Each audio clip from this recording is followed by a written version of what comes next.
Podcast is powered by Control.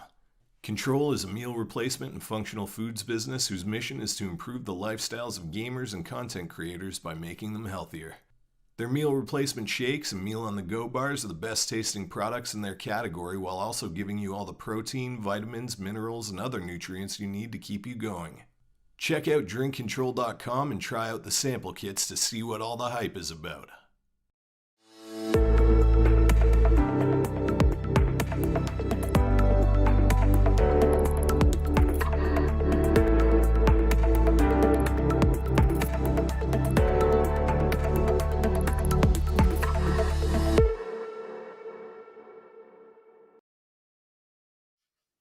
And go. Hello, friends, and welcome to episode 138 of the XboxEra podcast. I'm Sik and Nick, and I'm joined, as usual, by Special Nick. What's going on? Who is on pokey internet today, right? Are you on? You're on very much. I could disappear at a moment's notice, just making you all aware. We can but hope, people. And with us today is a very special guest, Mr. Tom Henderson of Tom Henderson fame and Insider Gaming, which recently launched earlier this year. Welcome, Tom. Thanks for coming and hanging out. Good evening, good morning. I've just realised that you called the podcast the Insider Gaming Awards. Did I? Yeah. I haven't tweeted yet. Yeah. Wow. Yes, we did. You're talking about we were trying to come up with a name. Yeah. Yes. The Insider Gaming Awards. Who would win that, Tom? Like, if we were to get all the insiders, so Snitch, you, that's the only worthwhile ones I can think of. Well, it would have been Nick. No. No. Probably me. Has to be me. Yeah. You win Not Insider Jez. Gaming of the Year. Yeah. Not Jeff Grubb. No. No, it has None to of be them? me. No. Nah. I guess the snitch as well, which people say is me, but it isn't. Super reliable. It is not. It is People not. say that it's you? Yeah. They did That's at the the start. number one They were saying theory. it at the start. Yeah. The theory. Mm. Wow. I still say it's a Snitch is- YouTube employee. I've heard that theory, right? Because it always seems to be stuff that has a YouTube video that seems to be. Yes. linked. But that's such an obvious theory that surely someone at YouTube would have been like, let's investigate that rumor, shall we? But how do you prove it? I don't know. I don't know. Well, either way, he's done quite well for himself, right? He's built a massive Discord and moderators galore and tons of channels and speaks now exclusively in emojis. Yeah, it's fun times. Hey, before we get into the news of the week, and everyone seems to be a little bit miserable today. Mostly, I think, because of the TGAs and Xbox being a no-show. We'll get into that, right?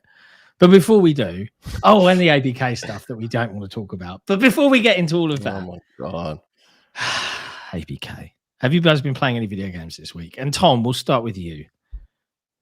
This week, no. This week, or we can expand that window if you like. This month. I've been playing a little bit of War Thunder, which is a bit of a weird one. I don't know. I just got back into it. War Thunder. Oh, War Thunder, the tank. Yeah, the tank and planes and ships and whatever else they've got.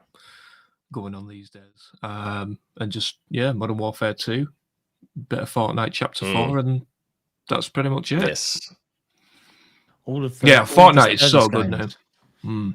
What's the difference? Why is Fortnite so good now? What's changed? What's the big no? I don't keep up to date with Fortnite in any way, shape, or form. Oh, just the latest season / chapter or whatever came out. So like the new chapters are like it reinvents the wheel kind of for Fortnite is probably the best way of describing it. So with Chapter 4, they've upgraded to Unreal Engine 5.1, I think. So it's got nanite and lumen and all of the fun tech. Yes. Yeah. Well, that sounds quite pretty. Does it run nicely? Do you get to see that on Xbox Series X or anything like that? I'm not sure about Xbox Series X. It does on the PS5, so it should do on Series X. Yeah. Cool. So what about you, Nick? That's what I've been playing too. Yeah, that's what I've been playing too. Both Rocket League and Fortnite got their new seasons, so I've been playing those. And of course, as we all know, Doomslayer is in Fortnite. So I'm trying to get up to level 26 so I can unlock. Oh, that was one of the leaks that Tom put out like a year ago, right? It was not Tom. That was us. That was on the last year's Grubsmith episode. I don't like to give you any credit. Isn't it funny though? And maybe Tom can chime in here. Wouldn't you think that if someone leaked something like a year or more in advance, then they'd really have good connections into something rather than leaking something maybe a day or two before something's announced? Is this for Fortnite, right? For the Doom guy? just generally speaking. In general, but I mean, people tend to forget or tend to just prefer to focus on what you've got wrong. Yep. It's always what you've got wrong as opposed to what you've got right, Don't I know it? But it's just, I don't know, it's funny. I got the DM about the Doomslayer well over a year ago, and here he is. But with Fortnite, it's strange. I don't know how their deals work. I don't know how their schedules work, but the lead-in time between when I hear about a Fortnite skin coming and when it actually comes is a really long time, and I am not sure why. Goku, I think, was a year and a half. There's probably a lot of licensing and contracting to sign and agreements to be made and all of that stuff to put in place. It's just a bit OTT perhaps, but that probably is what it is. So, yeah. Don't know. But yeah, look, I'm very glad Jesse's on the show. Fortnite and Rocket League. He plays, games. He plays games. Hi, Jesse. Thanks for pulling all the buttons and stuff. What have you been playing? I want something more interesting.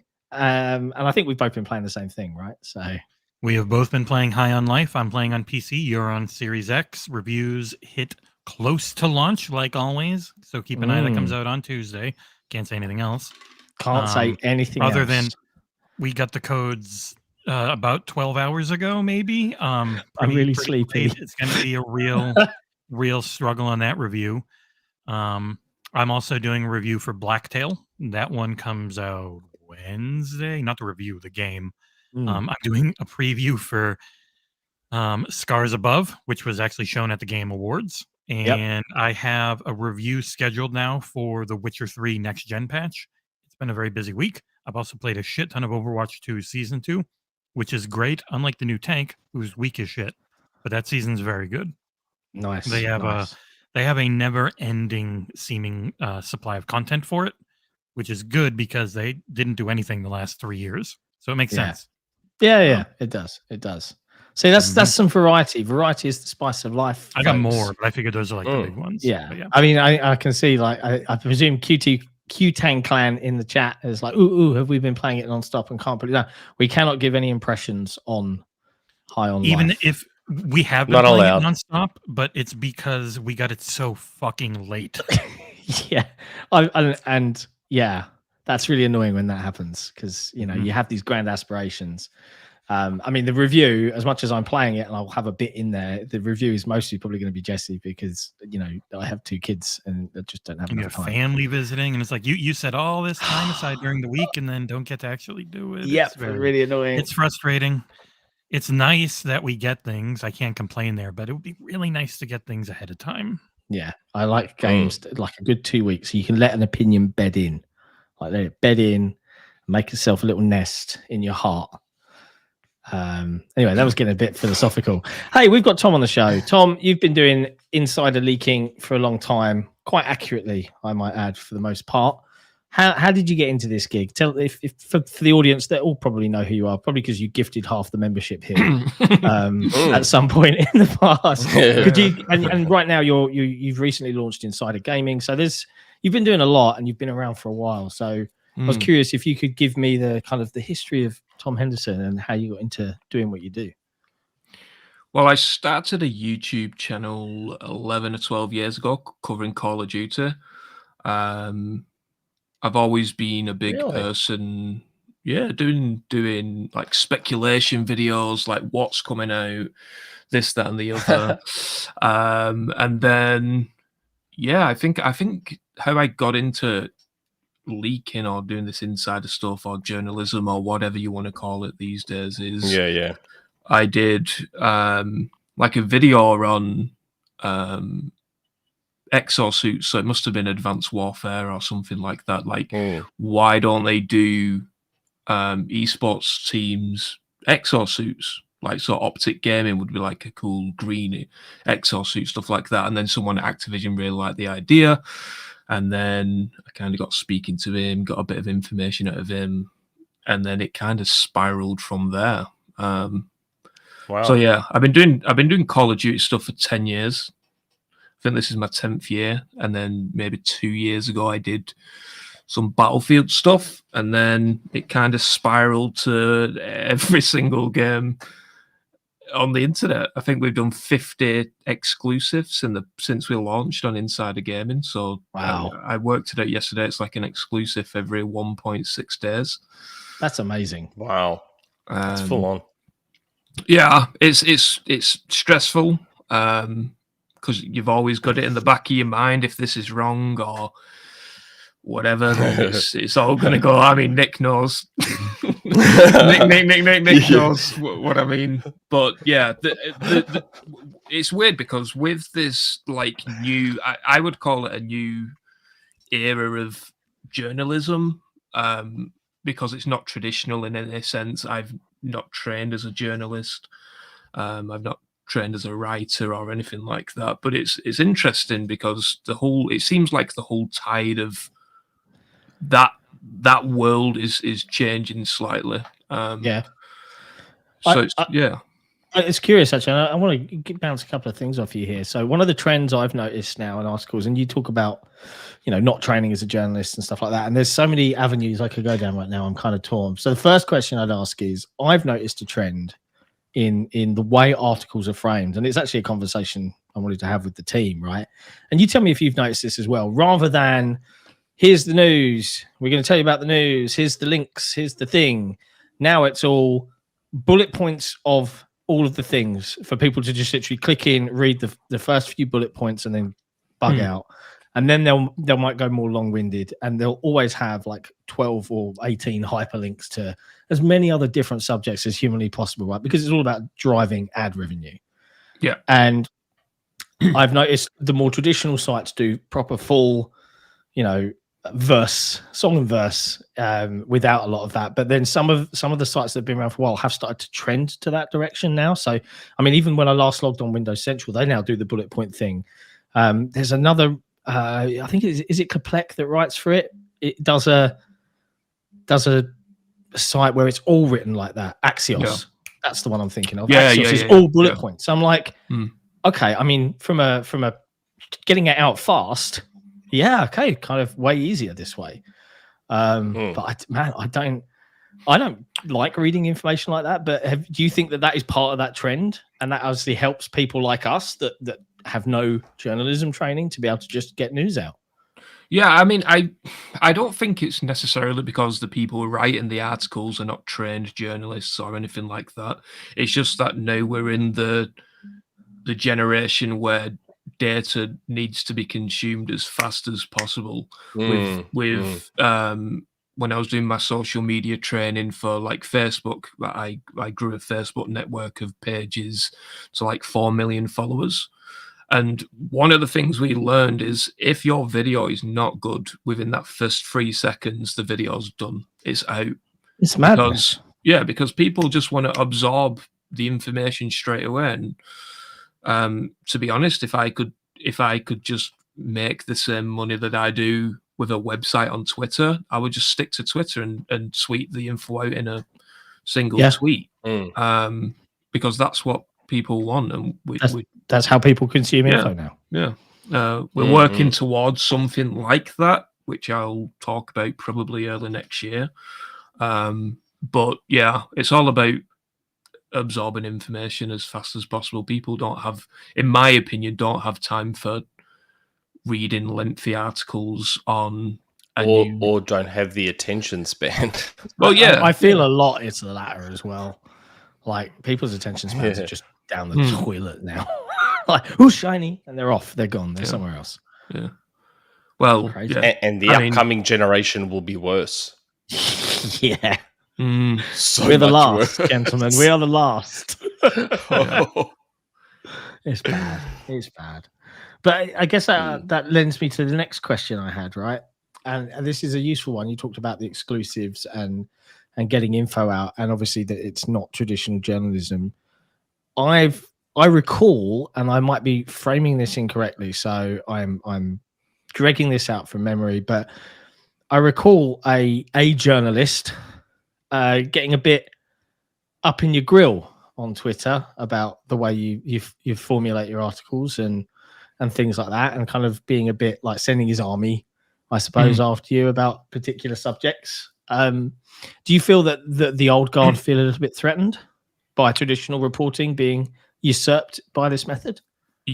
Well, yeah. I've had public and private conversations with these people about the way that I'm doing things and kind of turning the industry on its head a bit, because like there is ethics to journalism. Like, you shouldn't be reporting on NDA information. You shouldn't be reporting on information from journalists, stuff like that. But I've always been in the frame of mind where if I get information and I can corroborate it, I am reporting on it regardless of who it comes from. If it comes from a journalist, I don't care.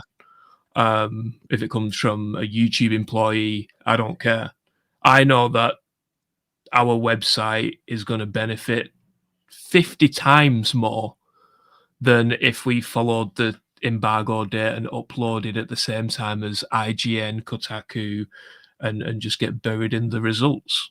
So That's an interesting one, because we've seen that, right? Where you get an embargo for a particularly juicy press release, as an example, and then one website just fires 4 hours before everyone else, and then you're like, okay, like Star Wars Jedi Survivor. I think someone did that recently this year, didn't they?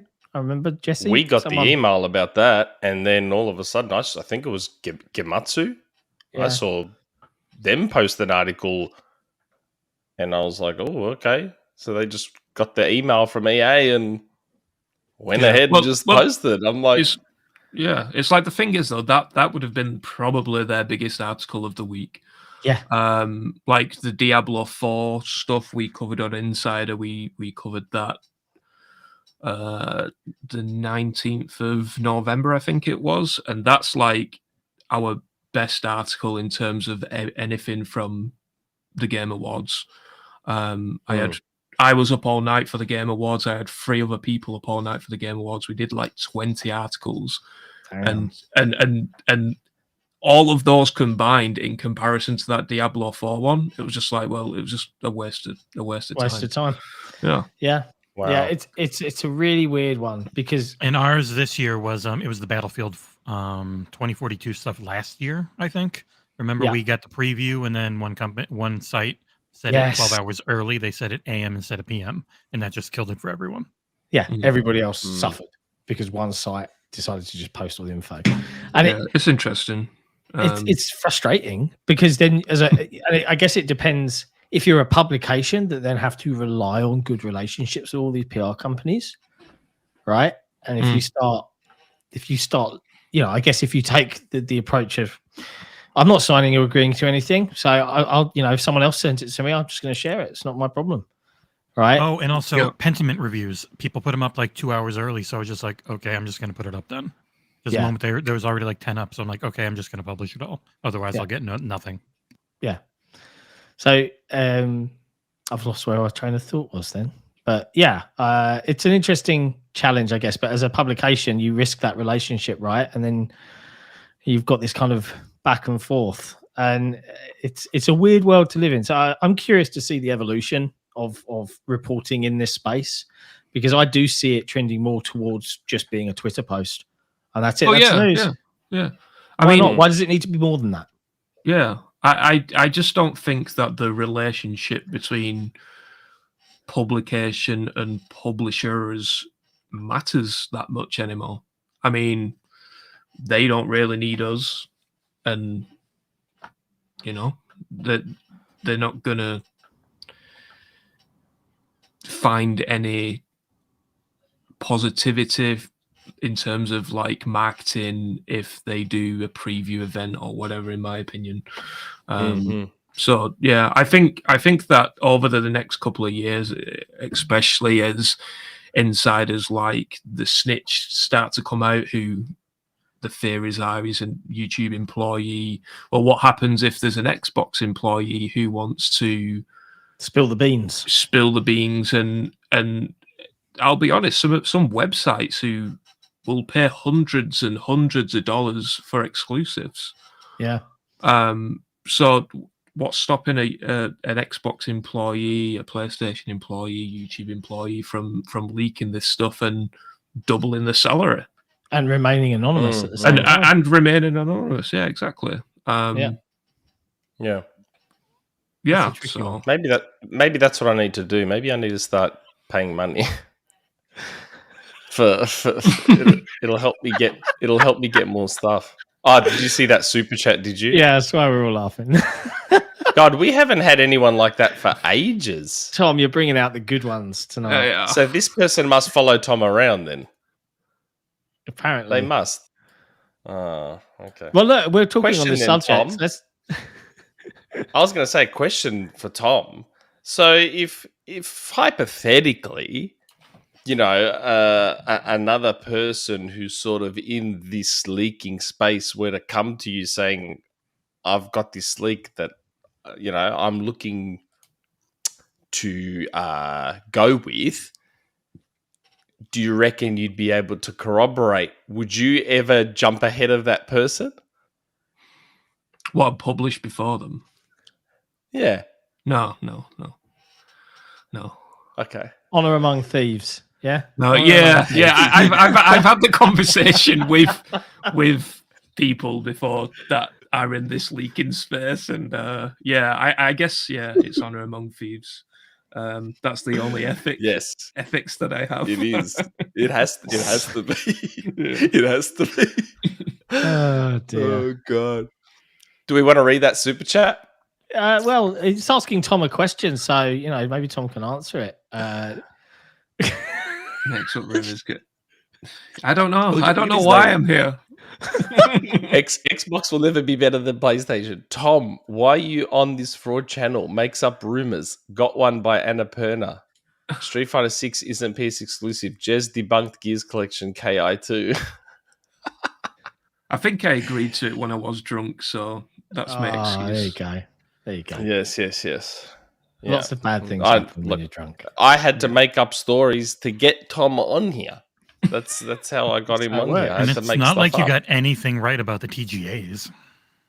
I don't think we guessed anything. Well, we were like, we did some out there predictions, but no one was right about the TGAs when it comes to Xbox. They just didn't. I knew that they wasn't showing. I just didn't report on it. But yeah, I guess it's easier to say now that it's happened. But yeah, should we go straight to that topic? Why not? Get it out of the way. Why not? Well, the last thing I was going to mention and stuff. The last thing I was going to mention was just on the subject of leaks and rumors, and the last thing I was going to say was the approach that we've taken is if we hear something, we're not necessarily going to write an article about it because it gives us some degree of protection from being targeted by those companies in terms of like, oh, you haven't reached out to us, because it's just like, hey, here's what we're hearing on the grapevine, right? And that's the approach right now. But we did one recently, Nick, right? You did a little rumor recently, which got quite a weird response on Twitter. Quite a weird response. Because Annapurna, see, Tom stuck up for me. Tom actually must have watched the segment because I did. Annapurna clearly did not. Well, I think they might be joking around a little bit. Yeah, it was a F1 meme, right? It was a Formula One. It was an F1 meme, but it was more the fact that they mentioned December when I never said it was coming in December. I just said it was coming, and then they basically confirmed it without realizing, and then they were talking about December. Lesson learned, I will not speculate on dates going forward. Yeah, it's probably best just to say the rumor, and that's it. That's the rumor. That's it. Don't even speculate. Because what happened was, those Twitter accounts that post news and rumors and stuff, a couple of them must have misunderstood the whole December speculation and was like, oh, Nick said that Neon White's coming in December, and that must be what came across Annapurna's desk, and they're like, well, no, Neon White's not coming in December. It's like, okay, so you confirmed that Neon White's coming to Xbox then. Port this year. Yeah. This year? Okay, guys, we hear you. And look, I love the guys at Annapurna, right? And they also make and publish incredible games. So, like The Artful Escape. Yep. It was funny. Anyway, but yeah, that was the last thing. I was tentatively linked to leaking. Speaking of leaking, when you have your Control breakfast shake, Nick, do you keep it in a leak-proof container and shaker, or do you just? I do. Oh, okay. Drink it out of a plastic bag. Yeah, Jesse has one of these now too. It looks like he's probably going to get it. Yeah. Don't forget, use the code XboxEra, 10% off. Yeah, there he is. See, Jesse's got one too. Oh, wow. Yep. You pair of catered for real life guys. Yeah. No. drinkcontrol.com/XboxEra. So I just wanted to remind you of your civil duty to their program. Yes. Okay, yeah. So let's talk about the TGAs, Game Awards. Let's talk about the Game Awards. What'd you think? I have not watched a single thing or a single trailer. Oh, haven't you?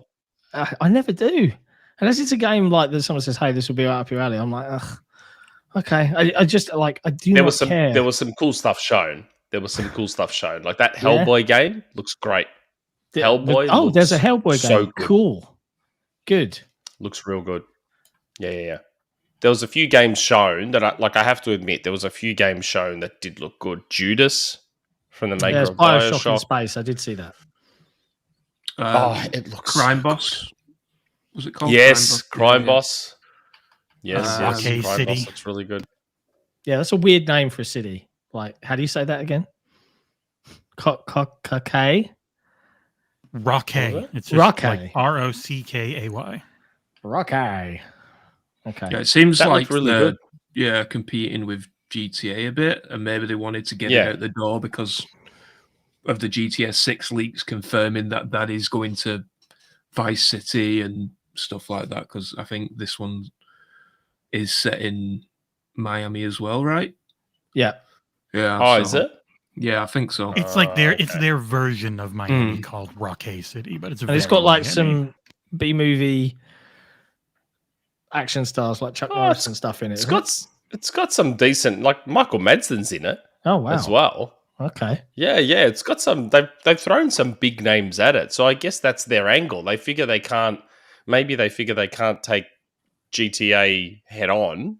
I don't think it's a GTA game. I think it's more Payday 2, from what I've seen. Oh, really? Mm-hmm. Yeah, they put up 6 minutes of gameplay, and it's very Payday about heists and going in and stealing stuff. Oh, interesting. Okay. Is that like a Very mission, or is it open world and you do it like GTA? From what I see and what I'm showing, it's first person. You're in a co-op group and you're like breaking into stuff and stealing things is mostly what they showed. So it's trying to beat Payday 3 to the punch, maybe. I have an update on that this week. Oh, next week. Oh, no XboxEra podcast exclusive. No Xbox gaming. Should we press the rumor mill button for XboxEra? Nope. We're learning fast. This boy don't share. You know, share. Okay. But yeah, like I guess I wanted to get your opinion. Like, okay, so it sounds like there was some cool stuff shown, but arguably none of it was from Microsoft first party, right? And I've seen Ryan McCaffrey described it as a slap in the face to Xbox fans. I've seen Jez was like, yeah, Microsoft looks weak. I can't remember. He wrote an opinion piece on it as well. Am I alone? Am I alone in just not giving a shit? Like, don't get me wrong. I can understand wanting to see stuff from Microsoft first party. I think that's fair to say all year long. And I understand going into TGAs, considering what they've done the last couple of years, where they've shown off some cool stuff out of the blue, out of nowhere. Yeah, totally can get it. But like, I guess, but the only area I'm like, is from a show perspective, Microsoft showed lots more over the course of this year than any other publisher, like first party wise. Am I wrong in that? Like in terms of putting on shows and stuff, and they just didn't do this one. But then on the PlayStation side of the house and on the Nintendo side of the house, well, they actually released some games. So I guess that's the difference, right? So is it just the case now that Microsoft has shown enough and they don't want to dig themselves any more holes? Like, I'm not. What do you think is going on? It's contextual though. Like, the reason people have a problem is context, because okay, you had no games for 2022. This was your chance to show us what's happening in 2023. Having said that, it is a little bit strange in that Microsoft of late has gotten much better at setting expectations leading into a big show. And yet they said absolutely zero about TGAs. They usually Aaron would come out and be like, "Oh, look, you know, we're there in person, but we're not really there, you know, to show off anything." Or, "Hey, keep your expectations in check because we're saving it for this." Or there was just no expectation set. So I think people were then just naturally expecting them to be there because, like you said, last 2 years, Hellblade. They had Series X reveal. They had Perfect Dark. They had all these things at TGAs, and then this year there was nothing. And that's with the context of having no games come out this year, or not no games, but you know what I mean, no games. So I think that's why people were getting so funny about it. So it was just odd to see. So you know. Speculation time. Does that mean that there was going to be stuff maybe originally and then there was a last minute pull? Like I've seen already people speculating that they pulled stuff because of all the ABK crap. Yeah. Which I still find odd as well. Acting weak, acting like the third place console market leader that they aren't or something. Yeah. Like I mean, what? The FTC have kind of displayed that they already have no idea what's going on. So I doubt too many people from the FTC were watching the Game Awards, looking to see whether Microsoft were going to show their hand. Like, I don't know. I don't know about that one. It's really weird. What's your take, Tom? Like, do you think Microsoft made a mistake? Do you think it's all part of a, yes, look, FTC, we're really weak. We're so we haven't even got any games, man. We've got nothing. No, I think I think if they said something before the show, like we are gonna, because they have come out and said that we will be seeing stuff soon, right? After TGA. Yeah, Aaron Greenberg tweeted out. Yeah. So we now know that there is something probably coming January or Feb. I think if they did that announcement before TGA, then it would have been a whole different story. But I think that the camera panned on Phil Spencer like right at the beginning of TGA, and I think that's probably set false expectations. Yeah. But, I don't know about you. Like, don't get me wrong, we like Papa Phil on the show, right? But he looked tired in the pictures I saw him in, and I imagine this acquisition is like in the post-show he looked bar drained. pics. He looked happy, but at the show, he looked very tired.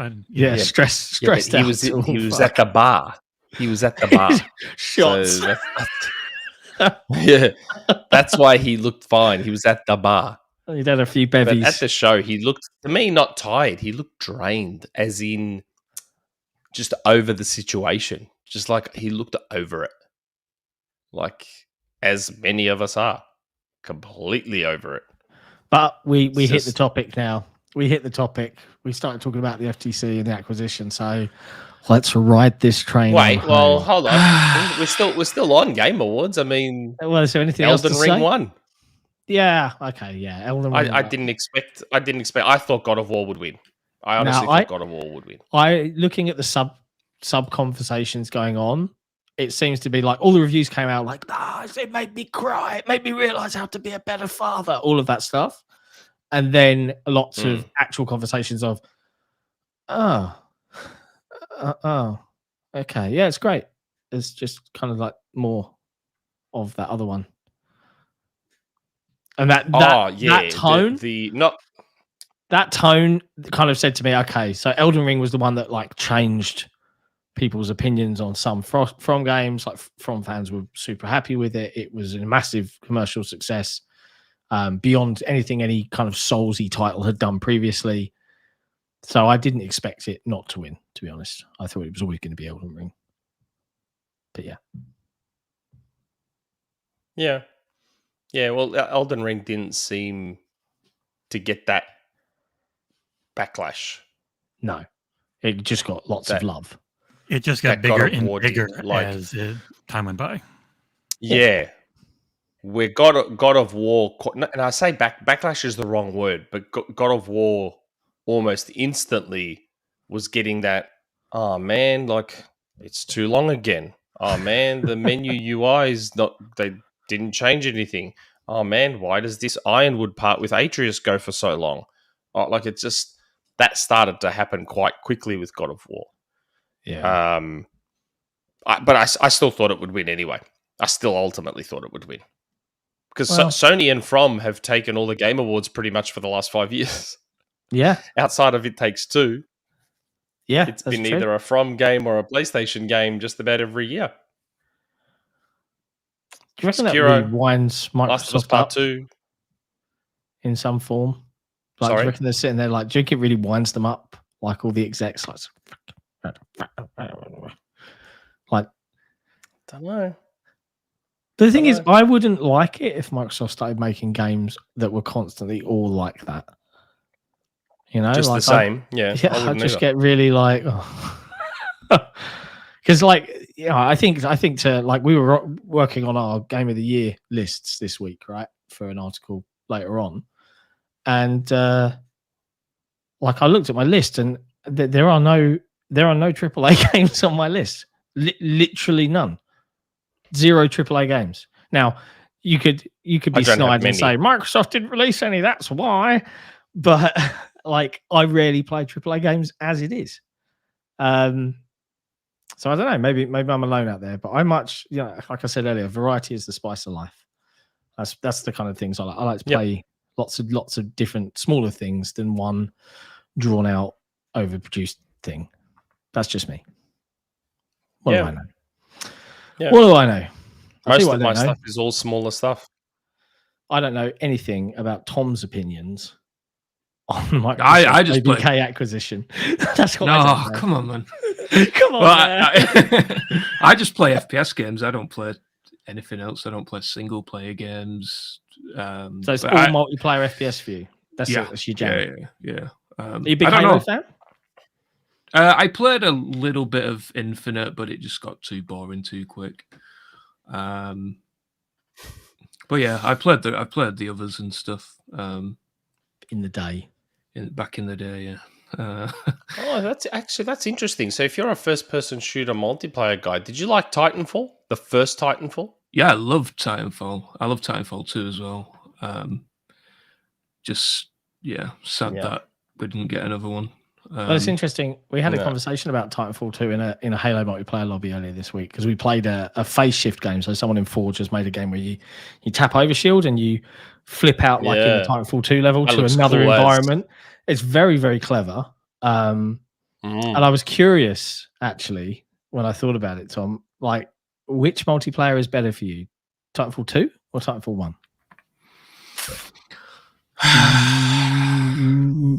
I'm going to say 2 because that's the one that I got the better like gun streaks on. Yeah, but I was consistently better at it. That's the same thing for me. Like I got really good at 2, and I just freaking loved it. Yeah. Nick was bad at 2, that's why he hates it. At the same time, it came out with Battlefield 1 and Infinite Warfare, I think it was. But I don't know. I just gravitated towards that game more so than the others. I played quite a lot of Battlefield 1 as well, but yeah, Titanfall 2 was my jam, and then it died. Yeah, a very shame. I don't see them making another one. No. Soon. Apex is too big, too time consuming. I mean, it's in the top 5 on Twitch pretty regularly. And that's a shame because I really loved calling down giant robots from the sky and playing multiplayer with my friends. Titanfall 1 was just perfection. It was perfection. At the same time, I don't think there's any harm in them doing Titanfall 3 and using Apex to promote it. Like, that seems like it's a no-brainer, right? Yeah, you'd hope. Yep. You'd hope. But yeah. Very strange. Yeah. Lamenting things of gone by. Titanfall tangent. If we're getting into ABK, I got to say, these articles that I brought up on our site for ABK are all Rocket League Championship Series promoted. Did Nick do that? It's all RLCS. I've never seen that before. Whole site's transformed. No. Oh, has he got a... All right. Yeah. Whole thing's transformed completely. Wow. Nice. Beautiful. Go Rocket League. Yeah, it is Rocket League everywhere. Rocket League's the that's best. That's the partner right now. I mean, yeah, look, let's get into the acquisition news, the story that just won't stop. 70,000 odd clicks on the acquisition thread on the XboxEra forums in like 12 hours or something insane. My God, the drama of this is just non fucking stop. I don't know about, and I think I speak for all of us. We're all just bored shitless talking about ABK now at this point. But Tom, we haven't heard how bored you are. So what's your opinion? What's your opinion on ABK? I hate it. I hate everything to do with it.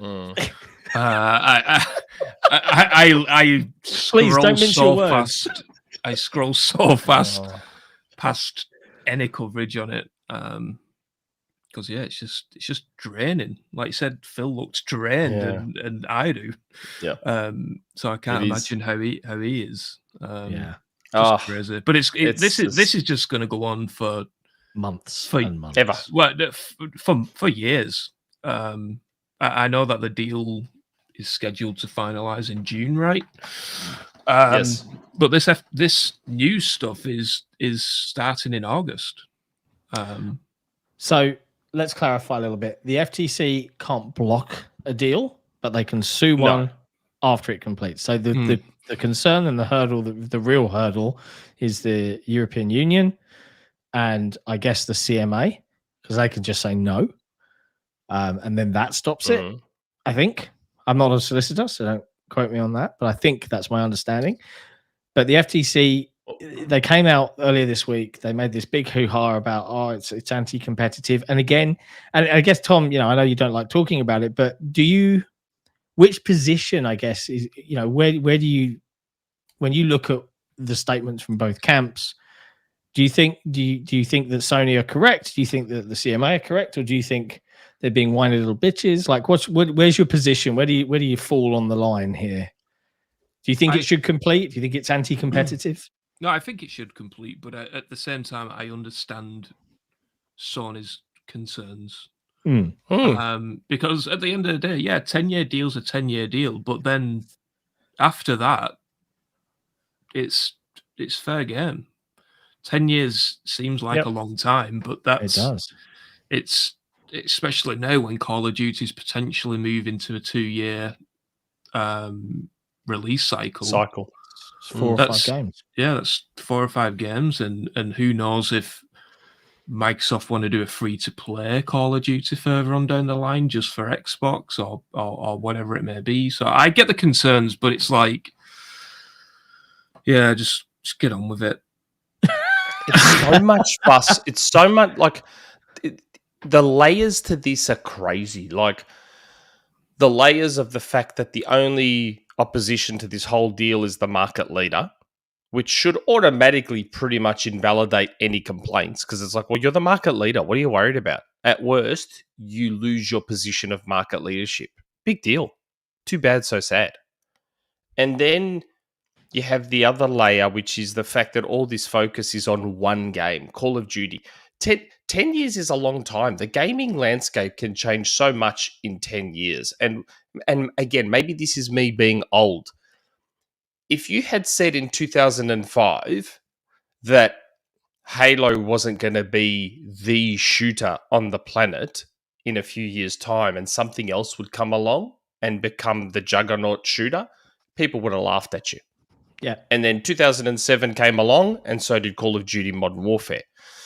Well, actually, hang on, Nick. Now, I remember when Haze was advertised on the PS3 as the Halo killer. Oh, yeah. I thought that one had a shot. And Killzone was going to be the Halo killer as well, remember? Killzone. It was always, that was the phrase, wasn't it? It was the Halo killer. Yeah, the Halo killer. Where do you think that phrase came from? Because Halo was Call of Duty before Call of Duty 4 came along.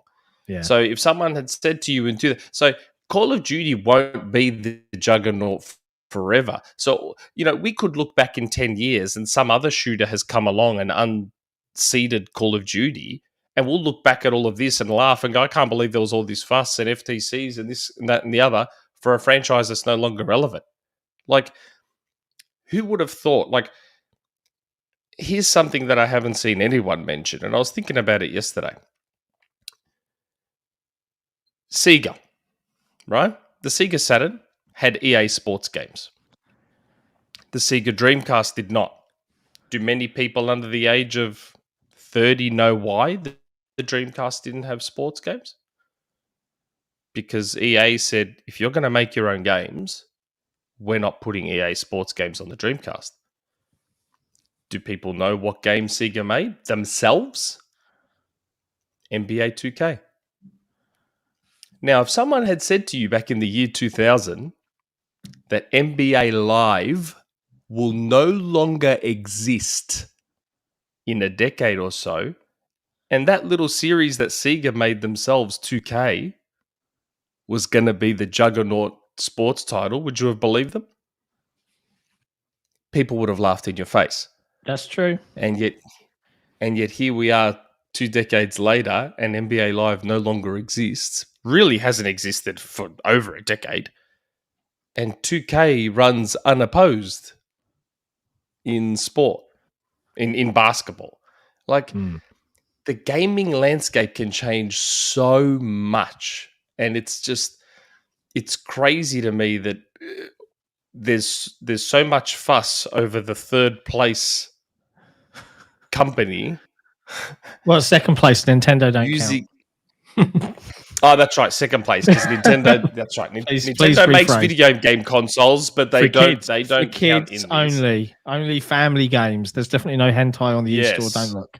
Don't Google hentai. No adult and it's not like a month on ago. the Nintendo eShop. themselves said their biggest player base is 20 to 25 in their own document. Yes, that's right. That's right. Like, there's so much insanity to all of this, and then the problem is that most regulators, and I'll keep going back to Brazil, it still staggers me that Brazil are the only ones that actually bothered to do any kind of research into this.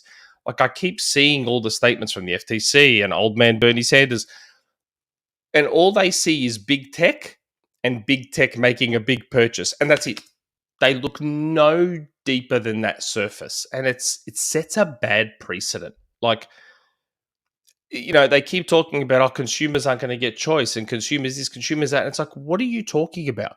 Like, if we're just going to discuss the facts, again, try your best to take your console preference out of it. I know that's hard for a lot of people, but just do your best. Microsoft has demonstrated over the last few years, again, I know people keep wanting to go back to 10 years ago, 15 years ago, 20 years ago, but you can't play that game because Sony, Nintendo, and Microsoft have skeletons in the closet from decades ago. All three of them do. All you can do is go on recent history. And if you go on recent history, Microsoft has shown that should they own Call of Duty, they're going to put it in more hands than it's currently available to. That's true. Even if they took PlayStation away, even if they took Call of Duty away from PlayStation, if they did, hypothetically, Call of Duty would still end up in more hands than it currently is. Because right now you can play Call of Duty, the one we all think of, Modern Warfare 2. Let's use Modern Warfare 2 as that example. Modern Warfare 2 can be played on Xbox, PlayStation, and PC.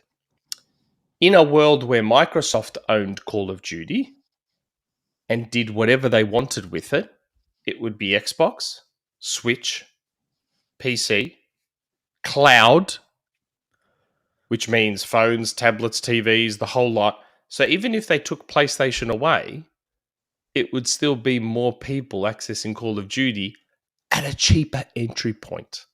Yep. So what consumers are you protecting by blocking this deal? I don't look. It's just, it makes no sense. You're not protecting the consumers. All you see is big tech and think, big tech bad. Stop That's definitely, I think, a somewhat, I guess, American government focus from an FTC perspective. But the drama this week, outside of them dropping the news that they were going to sue to block the deal on Friday, was then that the European Union turned around and went, we never said that they promised to keep all ZeniMax titles on PlayStation. Bethesda games. They're using Bethesda as an example, and it's like, so I don't get that. They filed the suit on the premise that Microsoft had lied when they didn't lie. Now, I think there's some wiggle room for they didn't not lie. It's wording. It's all tricky wording. It's all tricky wording. All Microsoft said, right? And we said it back then. All Microsoft said was, well, we don't have a lot of incentive to make Bethesda's games exclusive. That's all they said. But this is why I keep trying to tell people, listen to the words they're using. Like they pick their words carefully. Yeah, they don't have an incentive to make Bethesda's games exclusive because they'd make more money having it all multi-plat. And for the European Commission side of things, they actually said in their conclusion, even if they make them exclusive, it doesn't hurt consumers. It's not anti-competitive. Like they themselves in their own thing said, we don't care if they make it exclusive or not. And that's when Xbox was like, okay. Here's a question. The entire point. If you were Microsoft and the Minecraft deal, which probably exists on paper somewhere, like a rolling contract, right? Yeah, would you be looking to renew that in 2024 as an example? Would you be like, yeah, sure, PlayStation, we'll continue to support the game. No worries, guys. I mean, you guys all know how I feel. I always use the phrase "be a prick." Like if I was Microsoft now, I'd be like, all gloves are off. If I was Microsoft, because like Tom said, like I've always understood why Sony are behaving the way they are. They're protecting Microsoft could potentially take away the majority of their bloody revenue overnight. So I understand why they're doing what they're doing. My thing is more the regulators. They're the ones I don't understand. Like if they're about the consumer and they're about competition, then they're literally going against that to protect the market leader, which is unprecedented. Like I don't think people realize how staggering that is. Well, I think regulators are protecting a market leader. at that point it would lose in court, right? But I do want to do a pulse check here. Tom, are you still awake? Tom? Yeah, man. You really hate this ABK stuff. Yeah. Well, I do actually. I have a counter question for Nick. Would you say the same thing if this was a deal that was going to go through 10 years ago? So Modern Warfare 3 just came out in 2011. It was the best-selling Call of Duty title. Knowing that in 10 years' time, Call of Duty is still going to be the number one best-selling game. Because you said Call of Duty could be dead in 10 years, right? Yeah. But it might. Or I'm saying it could not. It could be that it's not the juggernaut it is now. Yeah, but would you have the same opinion if you knew if this was 10 years ago, but you knew that Call of Duty would still be in the position that it is today? Yeah, is the juggernaut. But my opinion's not based on Call of Duty. My opinion's based on Microsoft's position. So 10 years ago, let's talk about Modern Warfare 3. When Modern Warfare 3 came out, Microsoft was kind of the market leader. The 360 was still the dominant US console. So there would have been more reason to block this deal back then because you're giving the market leader that extra power. So to me, there would have been more argument 10 years ago to block the deal because Microsoft was already strong back then. They were the US market leader. So I can completely understand why they'd want to, especially the FTC, who represent the US, why they would want to block a deal where they're giving their market-leading console. And remember, the 360 was the market leader in the US by a long way. It ended up overtaking the Wii, I think, in the US. So the 360 was the dominant console in the US. So I 100% understand why the FTC would go, well, hold on a second. You're already kicking ass here, and now you're going to take Call of Duty as well. So I completely understand. But whether Call of Duty is still a juggernaut in 10 years or not, Microsoft's not the market leader, not by a long way. So I think the companies are focusing very much on Microsoft's size as a company overall. That's right. Not in the gaming That's exactly space. right. Big tech. Yeah, but that's also wrong. And that's how you can tell these regulators aren't doing a shred of research. Because if there's one thing that we should have all learned over the last 10 years, it's that the video game market is fickle. So look at the quick change we went from 360 to Xbox One, all because of some stuff people didn't like DRM and TV. Like, things can change in the video game market like that. If Microsoft tries to do anything shady, the market will let them know. So that's why, I don't understand. Like, I get it that Call of Duty is massive and all that sort of stuff. But Microsoft has already... I mean, we said that Microsoft was going to put Call of Duty on Switch ages ago, long before Microsoft even said it. We said Microsoft will want it on Switch. And now they've come out publicly and said, yep, 10 years, we're going to put it on Switch. Yep, 10 years, we're going to keep putting it on Steam. Yeah. Gabe came out and said... we don't need a written agreement. We don't need an agreement. Microsoft, no worries. Cheers, fellas. We know you're good for it. We know you're good. Like, that's a big... I don't think people are realizing what a big deal that is. That Gabe Newell is like, yeah, we know you're good for it. Don't worry about the paperwork. It's all right, man. Don't worry. That's a big deal. Like, Gabe has been fighting against Microsoft for how many years now? I wouldn't say it was fine. He used to work for Microsoft, if my memory serves me correctly. He did, but Steam is very much a direct... Like, you have Microsoft's biggest competitor in Microsoft's biggest market, because remember, in the PC space, they're it, right? Yeah. In the PC, even Apple, as popular as Apple is, there's still this much of the home computing market. So you've got Microsoft's biggest competitor in their biggest segment which is PC, Windows, saying, yeah, we trust you. Don't worry about it. We don't need an agreement. And I think that's probably stemmed from the we know fact you're that good for it. back when they used to butt heads, I think Steam and Gabe were quite critical of Microsoft's lack of open source and lack of open policies. And that has definitely changed a lot in the last 10 years. And I think a lot of that probably comes from there. But I think we interrupted. Tom was going to say something. I was just going to say for the Switch, it's been said that it's going to be 10 years of the same Call of Duty experience, right? Yep. Something like that. Yeah. The issue with that, and this is a conversation that I've had with developers, and I think Charlie Intel tweeted on it publicly, is that the developers have said the new Call of Duty engine will not work on the Switch. Yeah. But what about the Switch 2? Well, yeah, but I mean that's a possibility, but we don't know that. Nobody can. They said the Nintendo platform. So yes. So it could be the Switch 2, but at the same time, we don't know that it's going to work on that. Yeah, I mean, I think it would be a pretty safe assumption that, like, Microsoft obviously we're going to mention the Switch. There's no way known current Call of Duty will be on current Switch. This deal ain't going through till 2023. Then you've got to start development for the game. And so the first Nintendo Call of Duty is probably 2024. There's going to be a new Switch by then.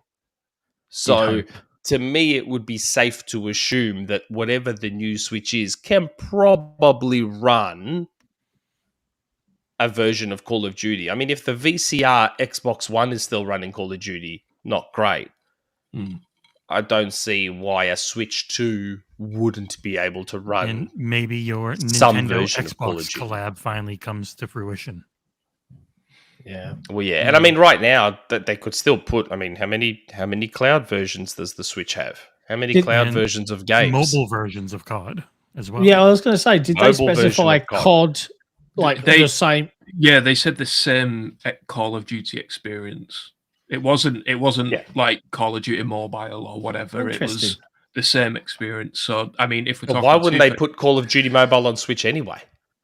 Why wouldn't you? Well, that's fine. But it's the fact that they specifically said the same experience for 10 years. That changes things a little when you have yearly or bi-yearly releases or whatever it's going to be. I mean, we can speculate that the Switch 2 is going to be out by 24. We don't know that for certain.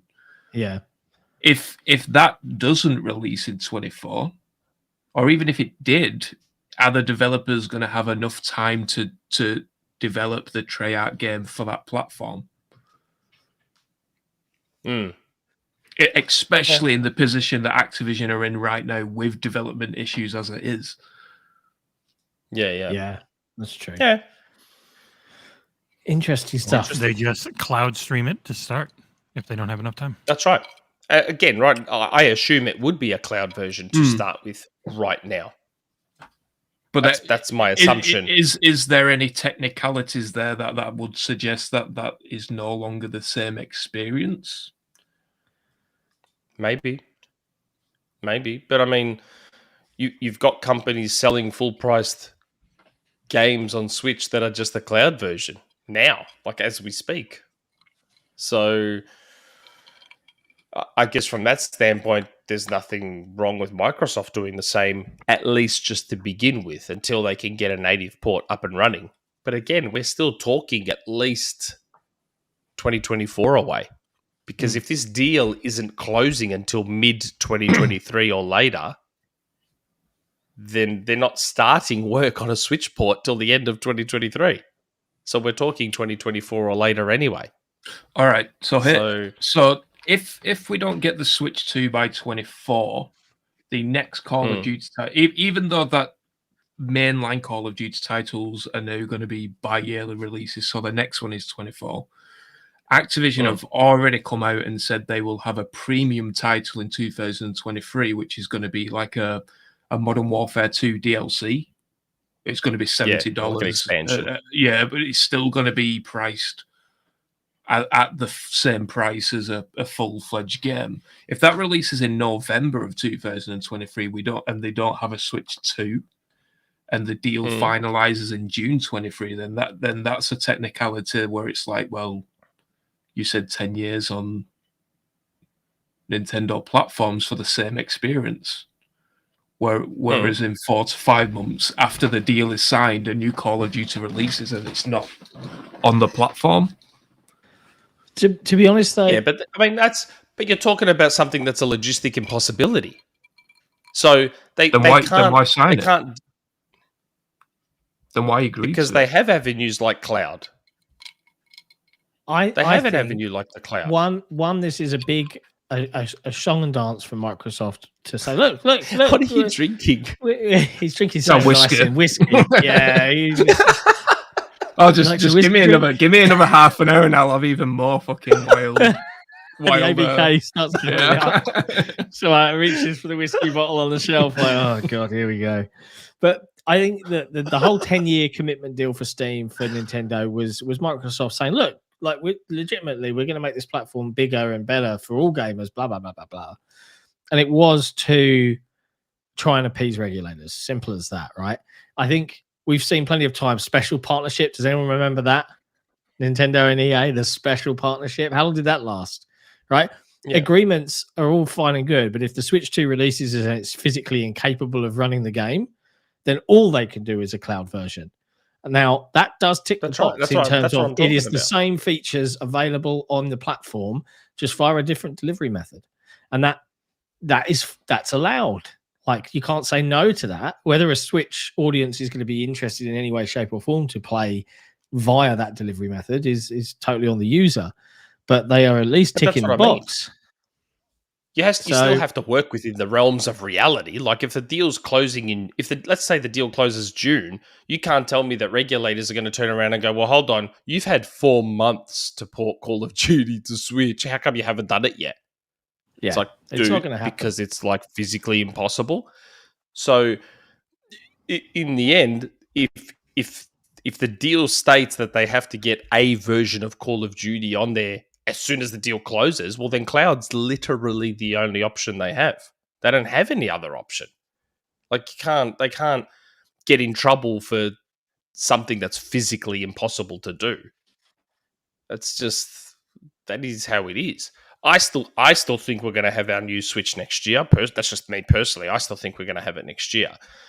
And I still think if the rumors are true and it's got DLSS built in and all that sort of stuff, I don't see why Switch 2 wouldn't be able to run a slightly pared down version of COD. Again, if the VCR one can do it, I think this is all for moot, because I actually think either the EU or the CMA or both are also going to say no. And I think that this horrible conversation topic, get that whiskey bottle out, Tom, is going to go on for like 2 years, because Microsoft at some point are going to have to either disagree with the ruling and not fight it, and that's it. $3 billion down the toilet just for trying. But I think this whole notion of regulators not understanding, I don't think, even if they go to court, the facts are going to win. I think people are going to, because the media attention is so ridiculous, people are going to just make a foolish or perhaps an errant judgment rather than one based on factual reality. So yeah, like, whereas I thought this was probably just going to sail through, I actually think it's going to stall. Yeah, we'll see. But Microsoft will fight it, and so will they. They'll fight it to a degree, because $3 billion is on the line, and that's still a chunk of change in any way, shape, or form. But, you know, I did say, I saw a comment, I can't remember if it was on Twitter or something. It was like, okay, if Microsoft loses and they're down $3 billion, they've still got the 65 left from what they were going to spend. Here, Activision, here's 65 billion. We're going to do what the rest of the industry does, exclusively on Xbox for a year for all Call of Duties. And I'm like, that's not anti-competitive, apparently. Right? That's allowed. That's as silly as that sounds. I was like, yeah, can you imagine just the big fuck you money? But yeah, I don't know. I just, it doesn't sit well with me that no one outside of the Brazilian regulators are even bothering to look at this properly and like sit there and do the research and look into it. Because I was under the impression that that's what they're meant to do. But all I keep seeing is, big tech. Very political. Big tech. Got to stop Very big political. tech from doing stuff. It's like, yeah, I understand your big tech arguments, but do you actually know anything about the video game market? Have you researched it? Have you looked? Wasn't the what's FTC going vote on? straight down party lines as well? So the three Dems voted for stopping or suing, and one Republican voted, yeah, it's fine. Yeah. And they're supposed to have 5 seats, but they haven't bothered filling the last one. Woo. But yeah, like the whole thing, it's just, I don't know. It doesn't sit well with me. Again, I've got no issue with it being blocked. I keep saying, take that money and use it on better stuff, like Sega and Capcom. But if it's going to get blocked, block it on its merits. Block it for good reasons. Don't block it on garbage that's unrelated to the video game market. If you don't understand the nuances and the uniqueness of the video game market, then then just don't comment on it. Like, because so far that's all they're demonstrating, that they have no idea how the video game market works. They just think, like the fanboys on Twitter do, that Microsoft can just throw their money around and that's it. That fixes everything and Microsoft wins and everyone goes away. That's not how the video game market works. It never has. It's just like, they're pointing to Meta being blocked for buying a VR company. It's like, well, I'm talking about the VR, with the VR startup. And it's like, yes, but Meta is the VR market leader. So again, when a market leader is trying to do these sorts of things, it makes more sense. Like when NVIDIA was buying ARM, you got NVIDIA, who's one of the biggest chip makers in the world and all this sort of stuff, buying almost the only player in mobile chipsets in ARM, then there's something to block there. And that's why I said this entire argument changes if Microsoft was the market leader. Because you've got a market leader who's also a $1 trillion massive tech company who is then buying the biggest third-party publisher to further grind their opponents into the ground, into dust. It makes total sense then to try and block it. Complete and total sense. But right now, as we keep saying, the worst case scenario, should Microsoft buy ABK and make Call of Duty exclusive, the worst case scenario is that Microsoft's the market leader and Sony isn't anymore. That's it. That's our worst case scenario. Nintendo will just keep on trucking the way they always have, and Sony and Microsoft will change positions. That's it. That's all that happens. Yeah. So it's crazy to me that there's all this fuss over that worst case scenario coming true. Big deal if Sony's not the market leader. Who gives two shits? Who cares? I don't care. Outside of Sony fanboys. I don't care. But who cares? Like, it's exhausting. My God. It is exhausting. It's exhausting talking about it. So let's not anymore. But the funny thing is, it's not the topic that's exhausting. This is the thing, though. It's not the actual topic itself that's exhausting. It's the stupidity on display that's exhausting. Yeah. Like, it hurts your head when you see stupid stuff being spouted and you see people with influence who have no fucking idea what they're talking about continue to just talk shit publicly. Like, it's just, that's the part that's exhausting. Like, it cracks me up.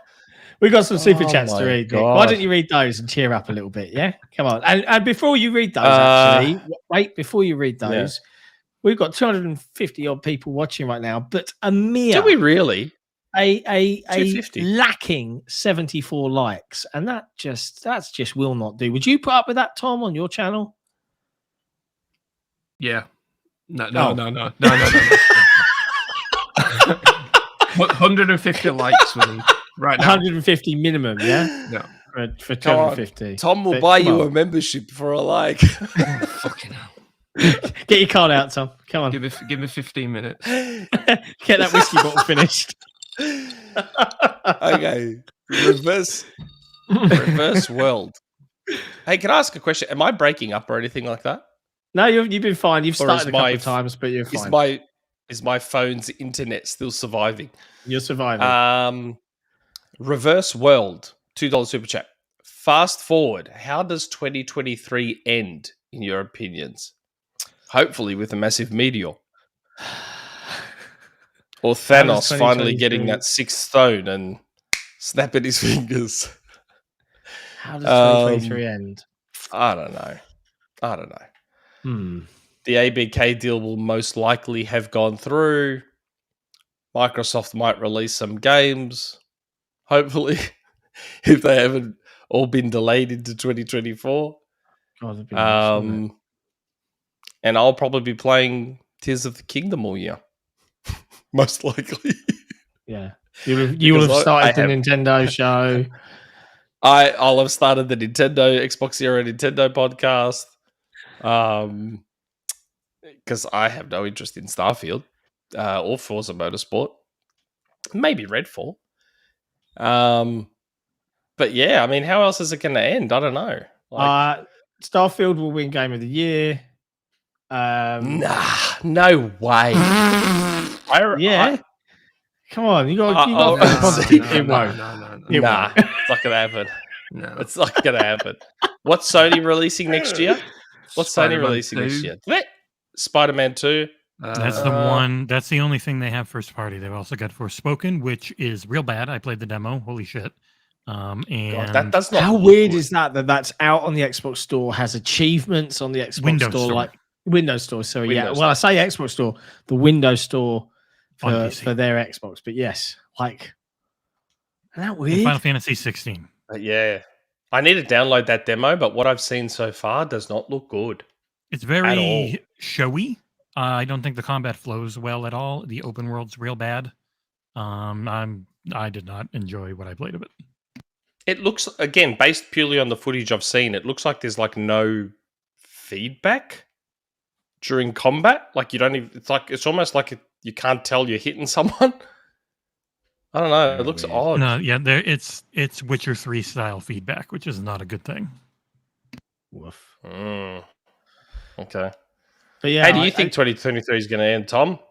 With you in a bottle of whiskey? Yeah. Yeah, every night. We'll still be talking about the ABK. I don't fucking know. I don't know. Yeah, probably ABK shit. Or they'll have gone after another one, and it all starts over right again when they're trying to get Capcom or someone. Yeah, maybe that's how 2023 is going to end. It doesn't go through, and they go for EA or something.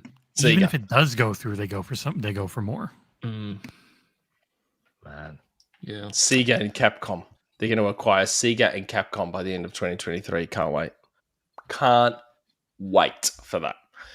Tai Casares. COD Mobile is probably coming to Switch. Yeah, that was during what we were talking about before. Like, even if you get the native COD on there, why wouldn't you put COD Mobile on there as well? Because I don't know if any of you have played COD Mobile, but it's surprisingly decent. Like, if you play with a controller, if you hook... You have? Yeah, it's really good. It is, isn't it? Like, it's like I actually legitimately enjoyed playing it. Like, I thought it was okay. Yeah. And I reckon that could work on Switch just fine. It's one of the better console to mobile ports, in my opinion. Yeah. Yeah. If you hook up a controller, you hook up a controller to your phone or your tablet, plays great. $5 super chat from Space Dovakin. Did I pronounce that right? That's from Skyrim, isn't it? Dovakin. COD Engine was born from id Tech. Doom runs on Switch. And most likely, next Nintendo machine is going to use current NVIDIA hardware with DLSS 2+. Well, yeah, that's what I was alluding to earlier. Like, NVIDIA's, mobile tech, I assume, is progressing along, and the next Switch will probably be capable of doing decent things. Like, I wouldn't be surprised if the next Switch can run COD just fine at like 720, 60 and then have really decent upscaling to 1080 or whatever when you dock it. Well, it only needs to be 720 in handheld, and then the DLSS, I don't know, can the DLSS do the upscaling to 1080 or more? Yeah, that's the whole point of it. Once it's docked? To do upscaling. Yeah. Yep. So I don't think the next Switch will have a problem with COD. I don't think. I don't know, but I don't think. We'll see. But yeah, that's the Super Chats. Cool. Well then, on that note, and I know we didn't cover everything on the ABK. Like Brad Smith, I think, who's the legal head at Microsoft. He went out there as Isn't like, he the CFO or C? No, he's legal something. But he was like, "Hey, we wanted to give peace a chance, but blah blah blah." And one quote: "Sony has the shade's been amazing. It's as excited about this deal as Blockbuster was about the rise of Netflix." Yeah. Oof. He basically called Sony Blockbuster, which was amazing. Brutal. He is the vice chairman of Microsoft. There you go. Yes, I knew he was fairly up there in Microsoft. Yes. But so the only other thing to mention Sony, they just want to stick to the old ways. That's what Sony wants. They want to hoard everything in and have it their own old way. They don't want to... Well, actually, I think Jim does, but they just have to do it slowly. But, you know, they want their little walled little garden. That's what they want. Yeah. The only other thing to mention was I think Microsoft officially recognized or will officially recognize a group of 300 quality assurance employees planning to launch a union, which is fine. Oh, that's another angle to all of this. Don't they want to look after the employees? Environment. Yeah, like, don't they care about the employees? Like, say what you want about Microsoft, but Microsoft as an employer is generally known as one of the better employers in the US, are they not? And here they are about to become the first video game publisher to acknowledge unions as well. Isn't that what the FTC and everyone else should want? Because only unions for quality assurance, though. QA testers. Yeah, I don't think there's any plans to recognise a union for more. I don't know. What they're the ones that need it the most. But this is the first step, though. Yeah, this is the first step, though. So once you get arguably what will be the biggest, because you know there'll be a lot of QA testers at Microsoft Bethesda ABK. Once you've got that union going, that then inspires other unions. And it's a flow-on effect. So all of a sudden that makes Microsoft a desirable workplace. Like, shouldn't regulators want the employees to be looked after? Like, let it go. Let it go. Indiana Jones. Let it go, son. Right, come on. It's time for a name a game, surely. Unless there's a rumor mill today. I don't think there is. It's time for name a game. Tom, is there a rumor mill? No. No. One thing I'm sure people bring up is also $70 first party games eventually. That's it. Oh, yeah, they finally went to $70, which, I mean, look, what is there for us to say on that? Like, I was the one that was saying I'm surprised Microsoft didn't go to $70 first because they've got Game Pass. And it's just I had smart delivery as long as they were doing Xbox One. Yeah. If anything, I thought Microsoft would be the one to use $70 to get people to go to Game Pass. And you all know how I feel. You all know that I feel game prices should have gone up, and you all hate me for that. But I'm the one that said they should have gone up. So what else can I say there? Fair. Can't argue. We've only got Tom for a little bit longer, so we can't talk too much more. Yes. And it's up to you. What's more valuable? I don't know how many community questions there are that are geared towards asking Tom specifically. But there's not that many anyway. There's only like 6 or 7. Oh, okay. All right. Well, then name a game. Let's do name a game. More fun. Well, that's disappointing. Yeah, let's do name a game. Oh.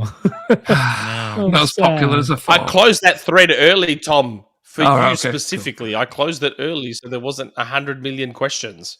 Yeah, Tom, you don't know. They can talk, this community. They just ask things. Like ask a question and you get like a War and Peace 6 questions in one. Yeah. So yeah. Yeah. Name a game. Name a game. Jesse, Name a game. play that video.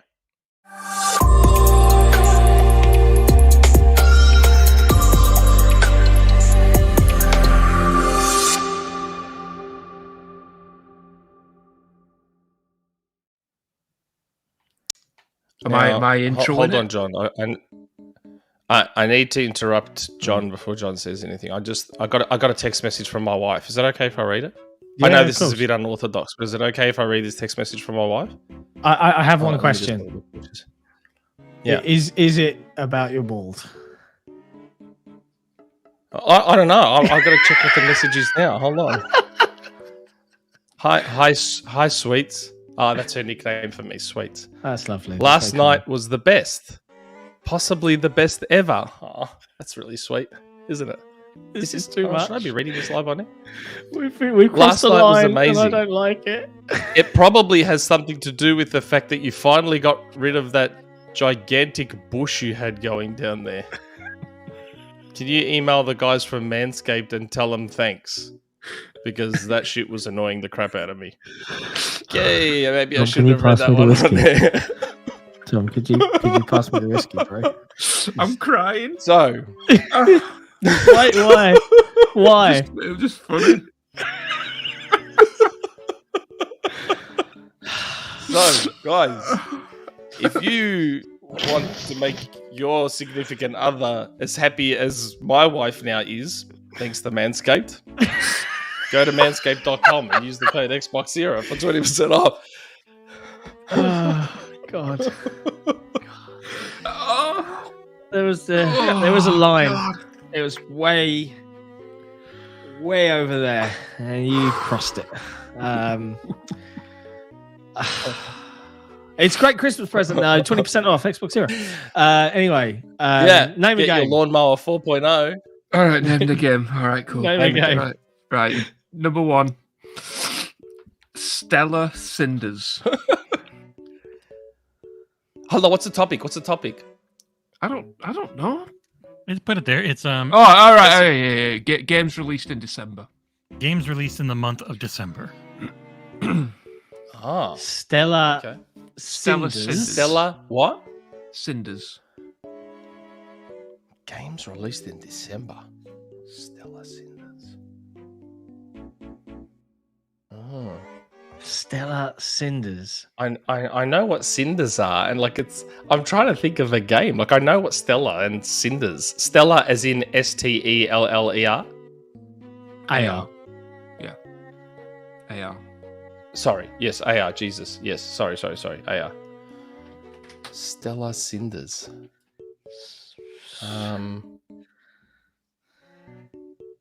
Games released in December. That's what it says. Cinders. I'm going to do a 10-second countdown. Oh, God, this is tough. This is a tough one. Stellar Cinders. 5 seconds. Really good. Something to do with fire. Space Fire, John. There you go. I don't even know if that's a game. Space Fire. Who knows? This game was announced for Xbox and Xbox Game Pass a few months ago. Oh, Coming brutal. winter 2023. What was it? Come on, because Solar Ash. Solar Ash. Solar Ash. Oh, of course, Stellar Cinders. Solar Ash. Yeah. Fair. All right. Space Fire. It's coming to a platform near you. Next one is Nimbus Never Ending. We're not going to get any of these. This is horrible. This is Nimbus Never Ending.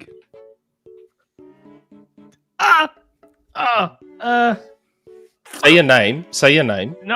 No, because I can't remember. I've got one part of it and I'm trying to remember the first part. Oh, this is embarrassing if you don't get this. Yeah, real bad if you don't get this Yeah. one. Oh, Nick. Yeah. Halo Infinite? Yep. Yeah. was like Eternal. Did that? I had Eternal. I did. The campaign came out. The campaign came out in December. Yeah. Because I was like, I confused myself. I'm like, wait, the multiplayer was in November. Hold on a second. What's going on? I've let myself down. I've let everyone down. Yeah. Tom gave me the clue when he said it's really embarrassing if you don't get this. All right, next one. And I'm like, well, hold on.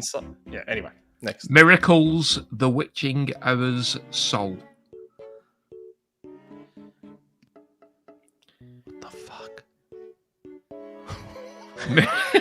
Miracles, the witching hour's soul.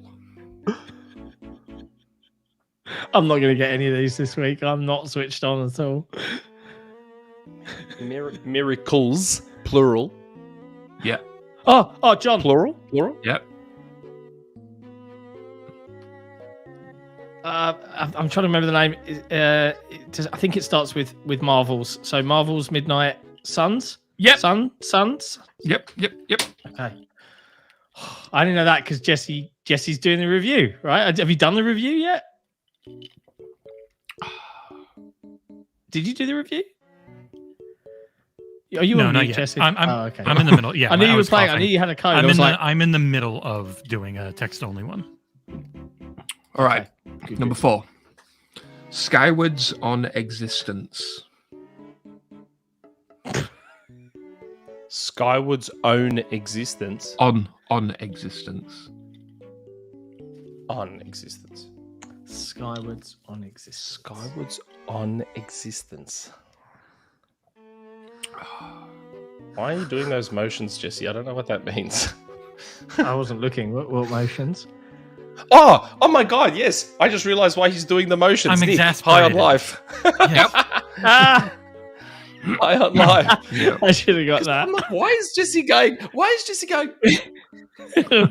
You're playing it right now. Doing that? Like, why is he doing that? Yeah, high on life. Yeah. High on Good life. shout. All right, number 2-1. So I need one more to win. Actually, I don't think you said Nick 5. before you said high on life. No, I'm kidding. He did. All right. He did. All right. Yeah. All right. Number 5. Tom refrain. always stands up for me. Tom's the best. I try.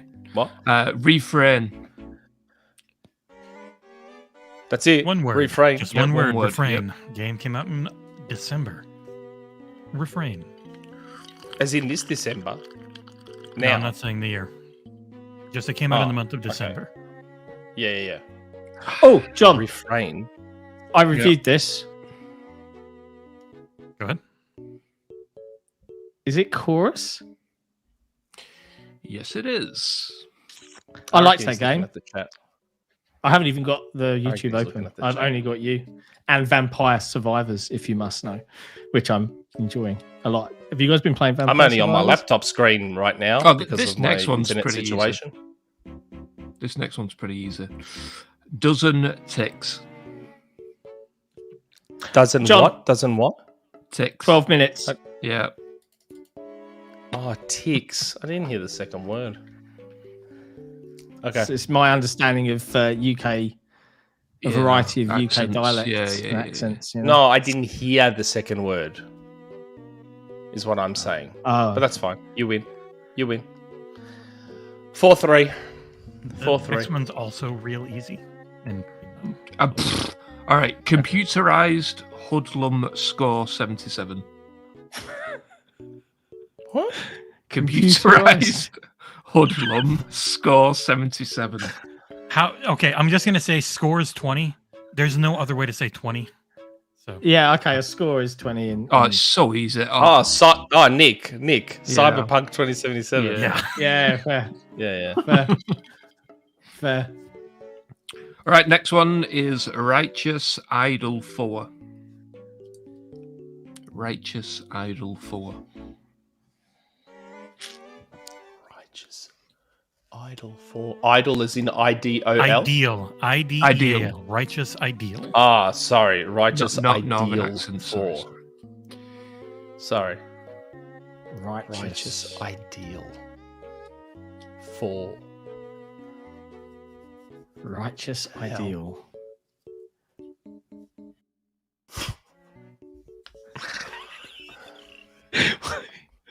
Man, Pretty easy. Am I going to kick myself if I don't get this? Probably. Oh, I know what this is, Nick. I know what this is. Just Cause 4. Yep. Yes. Just Cause 4? Yeah. Yep. Okay. Yep. Right. Last one. Departed Ascending 4.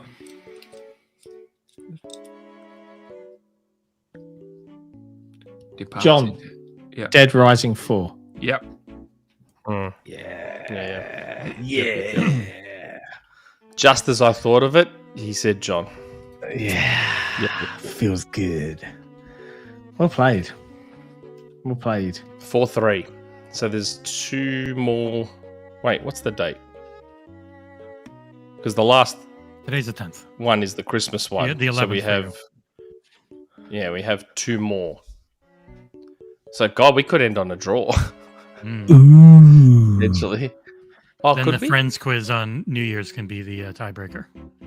Oh God, is there another Friends quiz? You said you want to do it I every thought year. we were doing that every year. Oh yeah, I'm fine Tom, with do you it. like Friends? Friends. That's No, going to be. no. That was going to be in the No, I Patreon don't. questions. But No, also no, remember, visit manscaped.com, use code XboxEra to save 20% off your next order and get free shipping. Yes. Thank you, Manscaped. Free shipping and 20% And off. use your safety you- guard every time. Your Always partner use your will safety be your partner will be as happy as mine is. Just quite happy now. Okay. God. Patron All right, shout. I just want to do a quick little game. Okay, go on, go. Right. Hit us. Oh, what? I'm gonna say a phrase and then you have to tell me what the game is. Okay, Okay. hit me. Okay. The cat band. For- The cat band drove their car into another car, and it's CB. The game is CB. The cat band drove their car into another car. The cat band drove their car into another car, and the initials for the game are CB. Yeah. The cat band drove their car into another car. A band made of cats. Yeah. A band that sing about cats, or specifically made It doesn't of. matter. It doesn't matter. Focus Okay. on.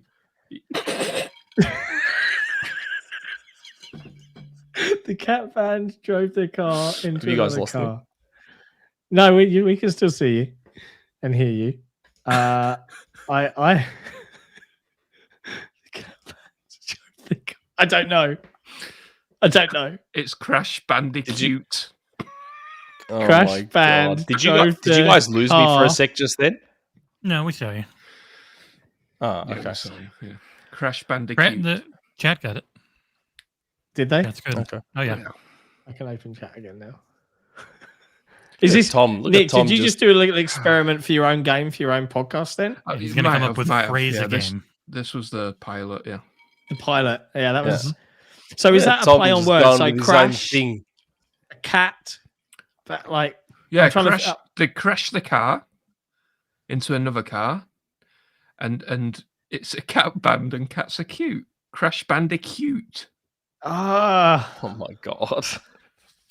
He has been drinking too much, hasn't he? How? Yeah. Did you start before you got on the show? Or?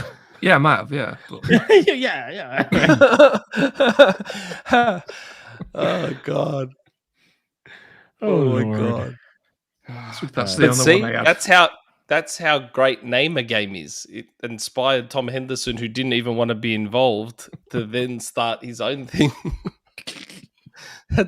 That's how great it is. Okay, patrons, quick. Yes, John, patrons. wake up. Sorry, Wake up. sorry. It's Vampire We Survivors started Day. early today. Wake I up. know, I know. I'm awake. I have been playing High on Life a lot until up early and all day, and my eyes are tired. XboxEra is supported by our patrons. Didn't you know? And you can do that too by heading to patreon.com/XboxEra. As such, you get lots and lots of lovely perks. I think this quarter's merch is a very Halo themed, thanks to the recent launch of Forge Era. But But one of the other perks that all of our wonderful patrons get is they get to annoy us with some delightful community questions and shenanigans every week, which we will dive into now as they've been posted on the exclusive Patreon lounge on XboxEra's forums. What have we got today, Nick? Okay. We'll get stuck straight in. Okay. DeoGame. If the deal gets blocked, do you reckon Microsoft will become emboldened to compete or just pissed at Xbox and dial back? I suspect they will continue to invest and compete. I'm more curious as to whether they would then use... I don't think they earmark money per se, but in the end, it's now $70 billion that was going to be spent somewhere else that's not being spent. So I'd like to think they might go after some of their own money hats. I don't know. I have no idea. But they will still continue to invest in studios and probably publishers if they can't get ABK. So correct me if I'm wrong here, and I don't know if either of you know the legalities of this, but if the reason this deal, aside from the size and the money amount, got so much scrutiny comparatively to ZeniMax, is ZeniMax was still a privately owned company that they could just buy versus a publicly traded company. So if they go for any publicly traded, but also the size, also I'm not discounting the size, but if they went to buy a privately owned group for 50 billion, does that get as much? Or do regulators have as much pushback on that purchase? Because it's privately owned, they still do. Yeah. Okay. I was just curious. Okay. Cool. Yeah. I don't think it's so much the public or private. I think it's the size and the impact. Yeah. Fair enough. It's about the amount of money, and it's about like the publicly owned part is that then others can try and come in and snipe, like EA, like different companies have done in the past. Yeah. Makes sense. Yep. Okay. Thank you for clarifying. I'd like to think they'll keep going though, DeoGame. I think that. Okay, Topp. Yeah. Let Tom talk. God damn it. Yeah, I was just going to say. Sorry. I think they will, based on the fact that Sony and the FTC have been using other games and publishers as evidence to say, like, well, Battlefield's not as big as Call of Duty and this, that, and the other. So that gives Microsoft a strong position to pursue the likes of EA after it, if it doesn't go through. Because Sony have just come out and said Battlefield is nowhere near as big as Call of Duty. It's irrelevant. Yeah. Oh. So I think they'll just carry on. Interesting. That's a unique viewpoint I hadn't considered. Yeah. I also just had a massive. Maybe they could go for Nintendo. Maybe they can buy Nintendo. Well, because Nintendo doesn't count, do they? Apparently not. According to regulators and Sony, Nintendo doesn't count. Maybe Microsoft should just buy Nintendo. They've tried before. So they're obviously willing to spend that kind of money. Yeah. Oh, I would gladly let them. Oh, please buy Nintendo. I had a bit of a brainwave. That would be amazing. I don't know if there are any. Tom, you'll know the show. Do you know Unpopular Opinion on Radio 1? No. Excuse me. So there's a show. No. There's a show on Radio 1 in the UK called Unpopular Opinion, where he sings this terrible theme song where he goes, "Come and tell us your unpopular opinion." And it's awful. But then basically the whole point is people have to call in and share an opinion that is, they'd never share it publicly normally because it's so ridiculously unpopular. For example, you can come on and go, "I hate dogs." Right? A lot of people be like, "Whoa, like dogs are lovely. Like leave dogs alone." You could go like down that route. I'm just curious about it from a gaming perspective. Like, is there things that are so offensive to other gamers that you would just immediately be like, "What are you talking about? You can't say that." Mario Odyssey was boring shit. Yeah, like you could do that. Like for example. But anyway, I digress. It just pops into my head as another fun game show to rip off. But yeah. Anyway, carry on. Well, we used to have hot takes, remember? Do you remember in the early days we had the hot takes segment? We did. That was terrible. Those were the days, wasn't it? Yeah. Those early episodes, man. Oh, boy. No, they were rough.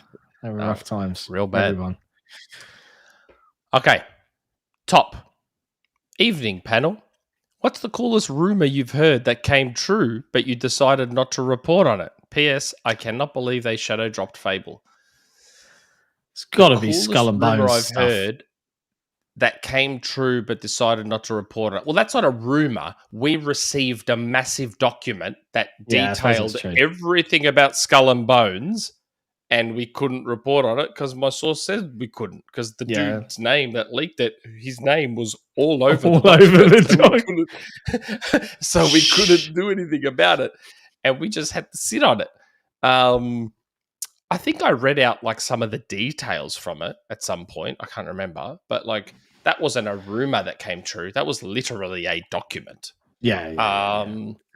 In terms of a rumor that came true, I think I've said this before, but so the very first person that reached out to me to give me stuff to leak back in like November 2019 told me that there was going to be a new Little Big Planet game.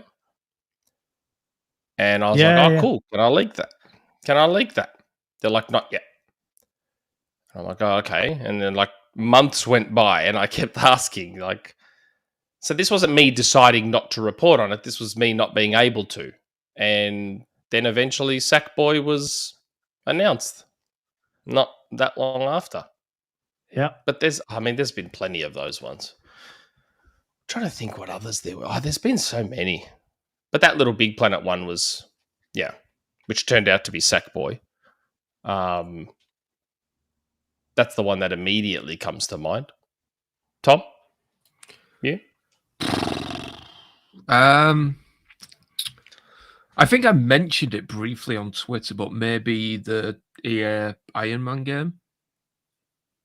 I got that one. I was going to say, I think that you got it as well. I got that one. I came to you with it. I said, hey, have you heard about EA making Iron Man? And you were like, yeah, but I don't believe it. Oh, well, there you go then.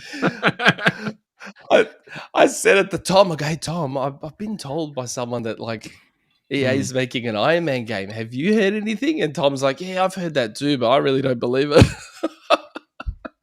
Well, the thing is, I hear so many rumors. I know. It's ridiculous. Like at one point, I was getting 50 DMs a day of just different rumors and stuff, and it was just like, you hear so many things that you just can't distinguish what's real, what's or not. Yeah, I know. It's just crazy. So I think that's probably one of them. In terms of other rumors, like I don't really hear rumors from people anymore. Like if somebody tells me, then it's gonna happen. Do you know what I mean? So it's like if I get told something, then it's gonna happen. And usually, if I'm told something, I'm able to report on it. Yeah. The EA Iron Man one makes sense. I had that with that Mario Musu one. And I said, I do not believe that one. And I told Jeff Grubb, and Jeff Grubb's like, no way. He was like, that would be crazy if that happened. I still don't know if that will happen. But that's the other one I got told. That they're looking at like a Mario Musu game, like a Dynasty Warriors Mario game. I was like, man, that would be nuts if that happened. Nuts. Mario Musu game. Yeah, I remember that rumor. Good Lord. Yes. That was a while ago, man. Yes. I told Jeff. I said to Jeff and Mike, I'm like, for the record, I do not believe this one at all, which is why I kept my mouth shut for a year, because I'm like, I do not believe this one at all. And I told Jeff, and then Jeff couldn't help himself and sort of alluded to it on his show.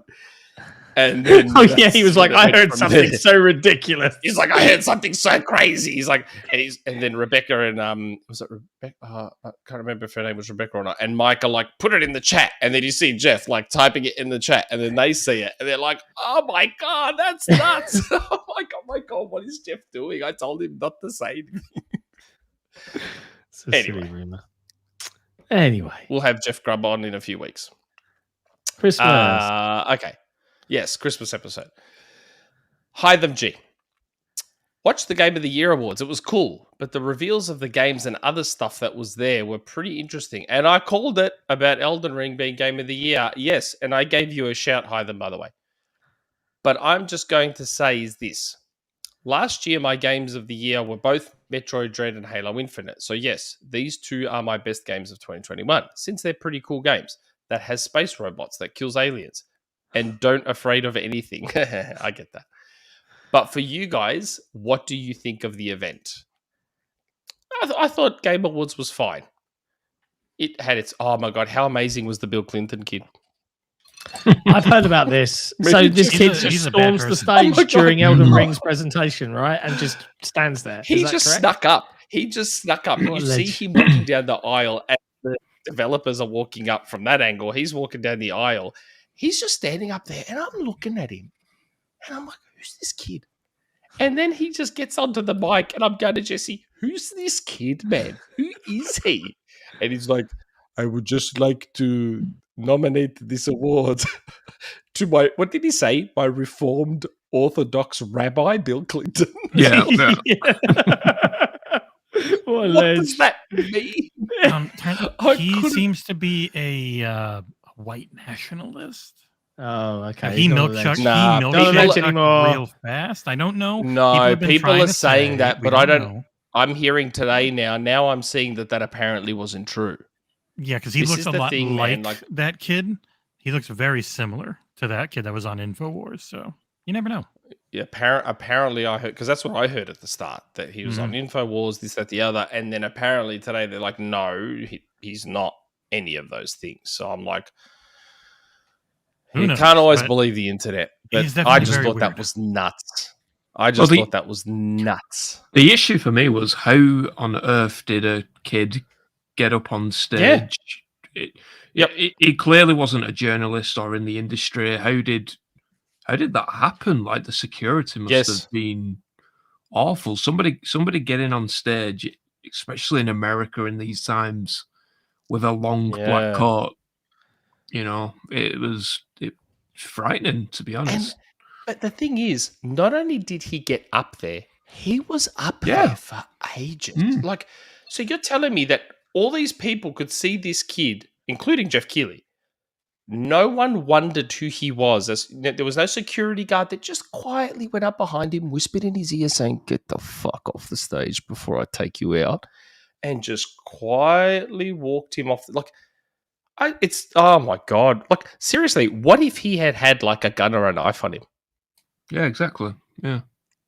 It's that thing where you just act like you belong. You go up there, you just... fake it till you make it. He 100% faked it till he made it. I find it staggering that that young kid was standing amongst 4 Japanese developers and no one at any point was wondering, hold on a second, who is this kid?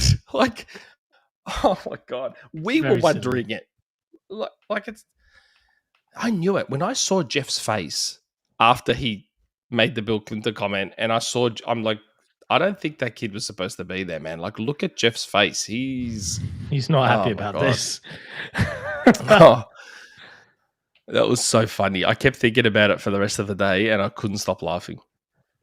Anyway, wow. 99 Rukin. Hello, everyone. Hopefully, you have had a great day so far. My question today is, when this Activision drama is done, it's never going to be done, who do you want to star in the over-dramatized Netflix TV show movie of it? And do you reckon if the deal falls through, do you think Microsoft will go for Sega and smaller independent developer studios and go scorched earth on Sony? Also, what are the chances the FTC settles out of court with concessions? Lots of questions. Who should play... Well, Pablo Schreiber should play me whenever they have segments about the XboxEra podcast as part of this Netflix movie. Who should play Phil Spencer, you reckon? Who should play Phil Spencer? Who should play Phil Spencer? Jim Carrey. And Jim Ryan? Who should be Jim Ryan? Jim Carrey. Orlando Bloom. The Rock. The Rock. Orlando Bloom. No, Gordon Ramsay. Orlando Bloom. Okay. Gordon Ramsay. Yeah, I guess so. Will Microsoft... I mean, we spoke about this. Microsoft, yes. Microsoft should 100% go for Sega and Capcom. Yes. And they should go scorched earth on Sony. I've always said, be a prick. Like, fight fire with fire, man. I don't get it. Why does Microsoft have to be the nice guy and Sony doesn't? I never understood that. Idiotic regulators. Yeah, because they are... No, but even before... I'm talking about even before ABK. It always felt like there was this different set of rules for Microsoft. Up for regulators. Because there are, after what happened in the late 90s, they are extremely conscious of what regulators will think about them. Yeah. They got screwed over back in the 90s, so... Yeah. I don't know. Yeah. I think they'll win in court. 99 Rukin. I personally think they 100% win in court. I said last week, wouldn't Microsoft want it to go to court? Because zero concessions if they do. That's the theory. Yeah, like if anything, I thought they'd want it to go to court, and here we are going to court. They're probably getting what they want. At least I think, anyway.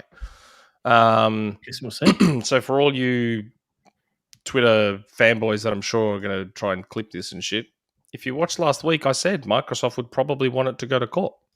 And here we are a week later. Hugh, howdy y'all. Hope you're all having a fantabulous day.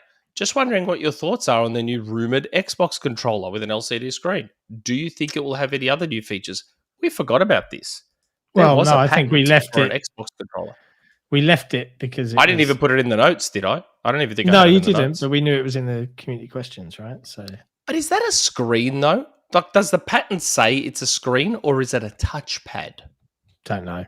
I think it's a screen, an LCD or LED screen. Because why the hell What's would we the want point? a controller with an LCD screen? Why?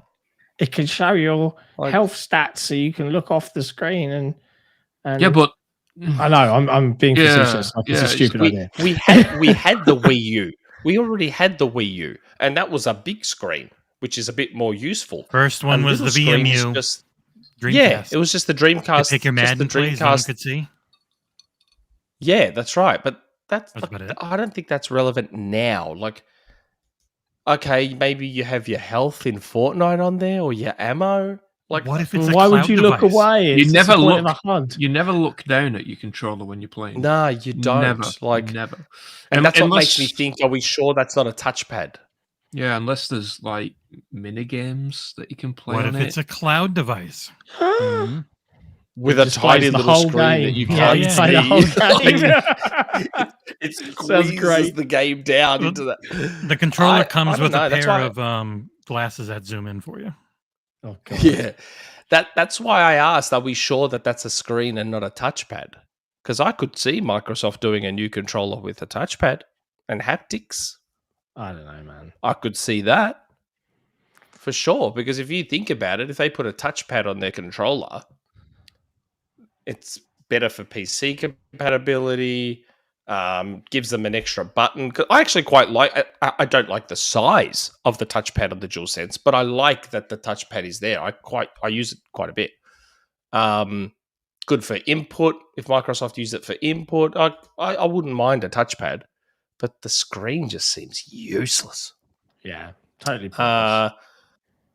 Also, one for Nick. Did you see the news about the random Xbox spider in Australia? I did. Did you see that? There's a green spider in Australia that's got a cross on its back, so it looks like an Xbox spider. Yeah, I thought that was pretty funny. Bonus question. With Xbox's acquisition in potential turmoil and PlayStation dominating the Game Awards with their narrative action adventure type games, I was wondering, if you were Xbox, which 3 to 4 studios would you acquire to directly compete with these types of games alongside Ninja Theory? Sobo, IOI,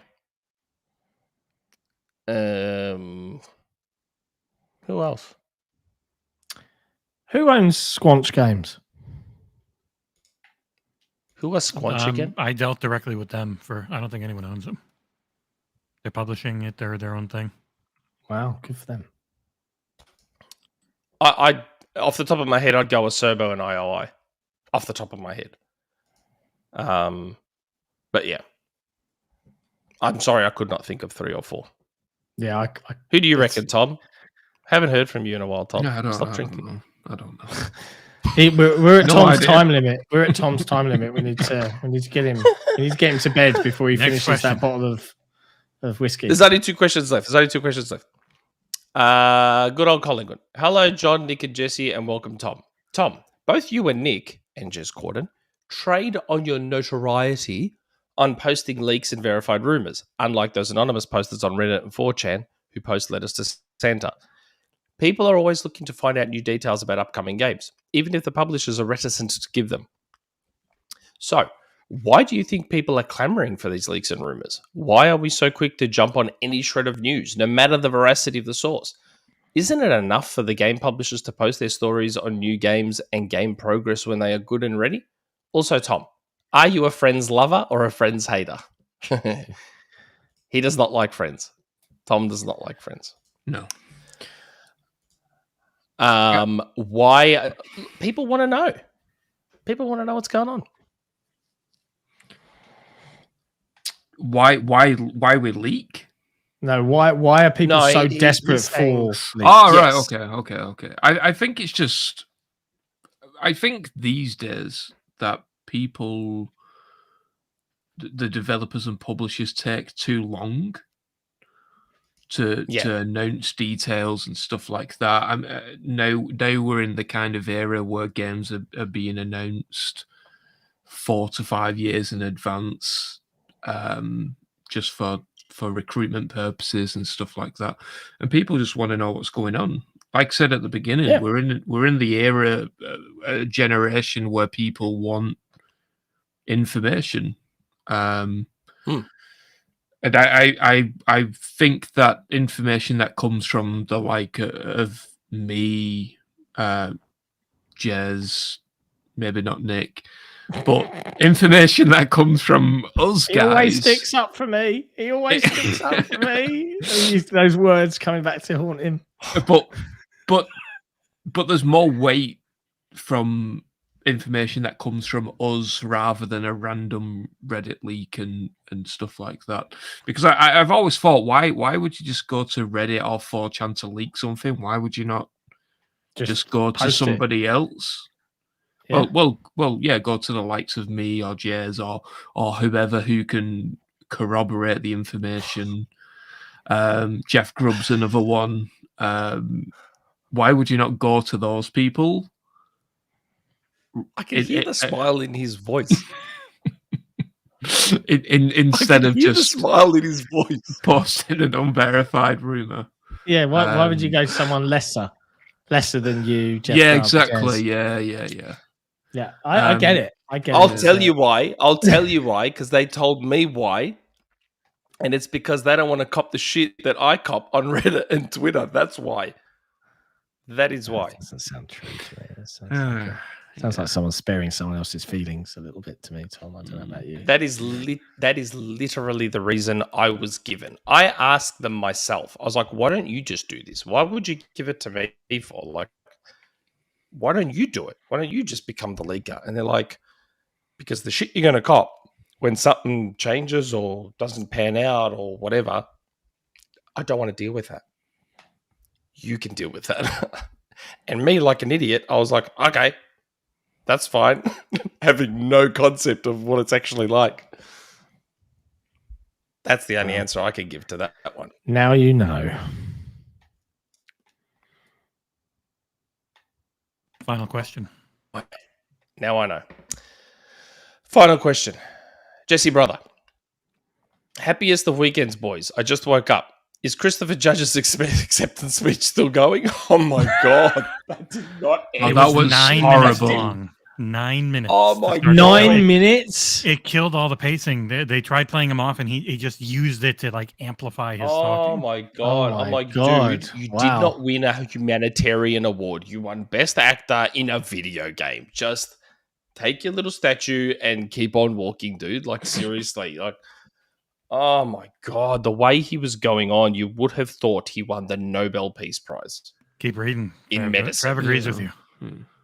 I understand the passion, but like, he was pausing for like 10 seconds between each word. And Read the room. Man. Yeah, and you see Jeff on the sidelines just staring down.